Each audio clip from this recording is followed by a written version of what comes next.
সবাই মনোযোগ দিয়ে শোনো। মই তোমাক গুলা কেডা খাইছ তোমরা জানেন কি? হয়তোবা জানেন না। জানলে কি আর হামলা গুলা আসনো হয়?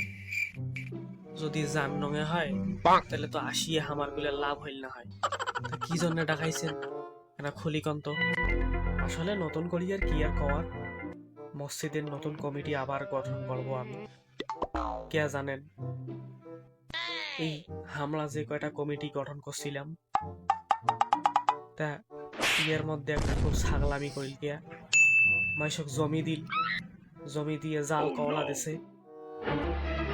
ওই ইবলিশটাক বাদ দিয়ে আবার নতুন করি আমরা কমিটি গঠন করব। তা তোমার গুলো সবার কি মতামত? আসলে আমার গুলোর মতামত তোমরা জানবে চান, আমরা গুলো আমার মনের মতামতটা কয়া দেই তোমাক। হ্যাঁ, শোনো তাহলে। মসজিদ কমিটির মধ্যে ইবলিশও থাকা দরকার। ইবলিশ না থাকলে তোমাক গুলো ফির কেমন করি টাকা মারি খাওয়া আমরা শিখতে পারবো কোন দেখি। ওই জন্য আমার গুলোর মতন ইবলিশের দরকার মসজিদ কমিটি।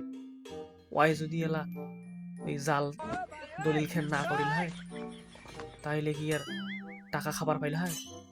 তো এইরকম কটা ইবলিশের মসজিদ কমিটির দরকার। হ্যাঁ, না হইলে তো মসজিদ চলবে না। এসব কর, তুই এক নাম্বার ইবলিশ। তুই ইবলিশ আর ওই যে জাল দলিল বানে দিয়া সেটা জমি বাঁচাইছে ওই ইবলিশ, আর তুই একে। তোমার মতন দুইটা ইবলিশ কাগজ মই বাদ দিয়ে তারপর নতুন করি কমিটি গঠন করিবার আছে থাকিস। তোমার গুলো খাওয়া শেষ।